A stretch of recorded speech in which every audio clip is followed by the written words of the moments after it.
안녕하세요. 안전한 투자로 편안한 노후 준비 중경투 TV입니다. 네, 11월 10일 금요일입니다. 비트코인 36,600달러 플러스 2%, 이더리움 2,000달러 플러스 9%, 이더리움 클래식 플러스 13%, 리플, 도지는 마이너스고요. 비트코인 다음으로 이더리움 폭발적으로 상승을 하고 있습니다. 비트코인 따라서 현물 ETF 소식 나오고 가격 급등하면서 코인시장 불장이 지속되고 있고요. 분위기가 너무나 좋습니다. 이더리움 호재가 나오니까 이더리움보다 더 많이 상승하는 게 이더리움 클래식입니다. 이더리움 클래식은 이더리움 하드포크 호재에 가장 민감하게 움직였는데 9월 이더리움 선물 ETF에서는 이더리움하고 같이 큰 상승은 없었고요. 하지만 현물 ETF는 이더리움 자체를 ETF 회사에서 매입하고 이더리움 클래식하고 연관성이 있습니다. 직접적으로 이더리움 클래식 이더리움으로 변환되는 것보다 이더리움의 인지도 상승으로 이더리움 클래식 거래량 늘어나거나 알트코인 ETF 출시될 때 비중이 증가하는 정도 예상을 할 수가 있고요. 거기에 코인 ETF 1등 회사인 그레이스케일이 이더리움 클래식 비중이 가장 많아서 이더리움과의 연계나 커플링 등 큰 그림을 언제든지 그려나갈 수가 있죠. 이더리움 가격 상승이 코인 ETF 1등 회사인 그레이스케일 수익과도 직접적으로 연결이 됩니다. 우선 이더리움 현물 ETF 호재죠. 미국 시간 11월 9일 리플 합의 결과가 나왔고요. 결론은 합의 90일 연장하기로 발표가 났습니다. 코인 불자오고 알트코인 상승 잘하니까 지금 타이밍에 큰 호재 만들어서 리플 가격 펌핑 시킬 필요가 없다는 거죠. 리플 세력들 코인판만 6년 이상 가격 컨트롤을 잘하니까 최대한 가격 안정성과 장기 상승에 타겟을 준다는 전략입니다. 자세한 내용을 보면 이번 합의 연장 신청한 것은 미국 법원 토레스 판사나 SEC에서 한 것이 아니고요. 리플이 직접 미국 법원에 요청해서 합의까지 90일 연장해달라고 했는데 SEC가 리플에 최초 불만 제기하기 전 발생한 사건도 포함해야 된다고 연장 신청을 한 거죠. 리플 가격 방어하는 전략적 측면에서도 이번 연장 유효하다 볼 수가 있지만 SEC가 제시한 최초 합의금 7,700만 달러를 최소한으로 줄이는데 이번 리플 90일 연장 목적이 있습니다. 최초 불만 사건까지 포함시켜서 최대한 리플에 유리하게 합의금 적게 책정하겠다는 판단이고요. 최근 같은 알트 부장에 당장에 리플 합의 안 나와서 가격 폭등 안 한 것은 아쉬운 부분입니다. 하지만 코인 불장이 리플 요구한 90일 이후 내년 초까지 이어질 가능성이 있기 때문에 리플이 상승 여지를 남겨둔다. 새로운 신규 자금 유입을 기다린다 볼 수 있고요. 최근 코인파는 비트코인 1차 상승 이후 알트코인으로 추가 자금 들어오면서 이제는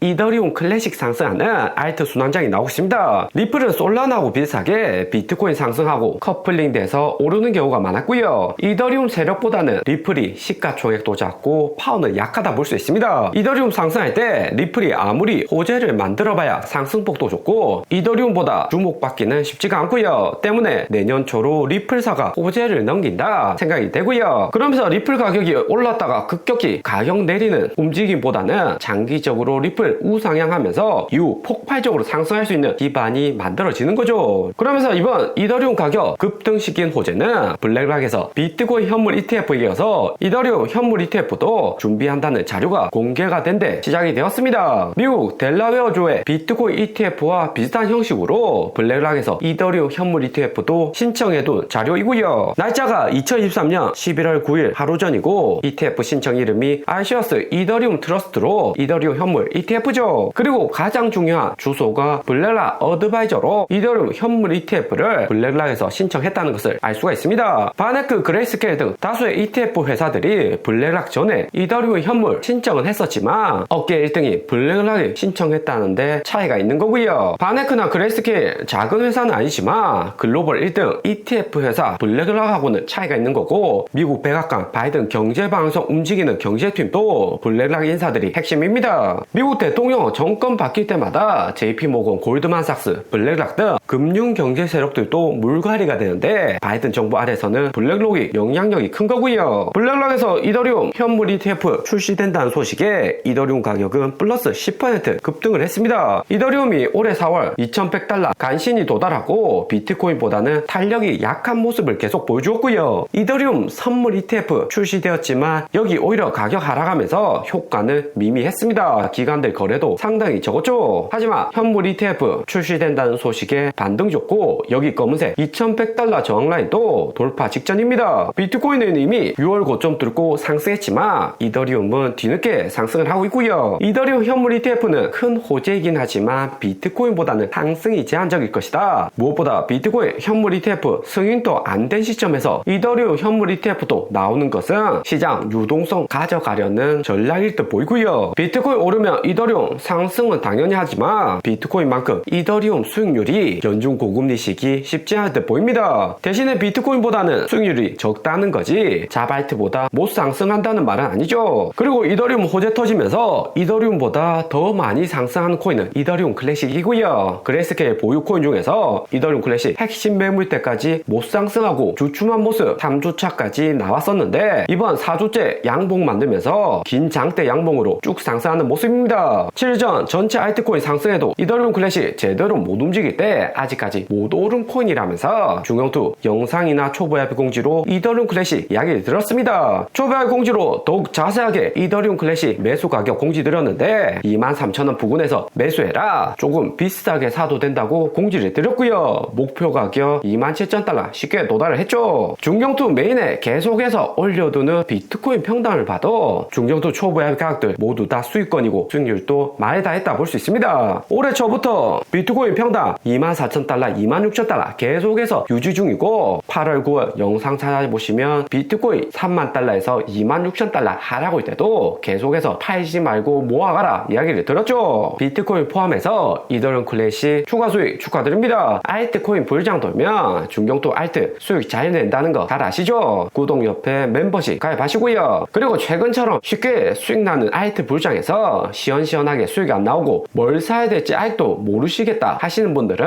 반드시 함께 하셔야 됩니다. 무엇보다 테더 도면스 중요하다 계속 이야기를 들었는데 이번 비트코인 상승에 6.5% 여기 점선 라인 깨고 내려는 같지만 빠르게 반등 오면서 6.5% 강한 매물대라는 것을 제인시켜주고 있고요. 때문에 이런 구간에서 작코인 잘못 샀다가는 테더 도면스 초록색으로 바뀌면서 7%까지 쭉 올라갈 수가 있습니다. 그러면 알트코인 손실은 최소 마이너스 30% 이상 날 수가 있는 거고요. 연중 고금리에 나스닥도 불안한 상황인데 마이너스 30% 손실 나면 복구가 거의 불가능합니다. 때문에 중경투 추천드리는 안전한 코인을 매수하셔야 되는 거고요. 상승자라는 코인 시장하고 다르게 나스닥은 약간 하락오면서 상승이 정체되는 모습입니다. 코인 시장 나스닥 영향을 안 받을 수가 없기 때문에 미국 시장도 함께 지켜보셔야 되고요. 8월장 11월 8일하고 10일 두 번의 연설이 있었는데 8일 연설에는 연준 창설 행사라서 큰 이슈되는 발언은 없었고요. 하지만 10일 IMF 국제통화기금 연설에서는 미국 금리 향방에 대해서 본인 의견을 이야기했습니다. 미국 경제가 인플레이션율 목표치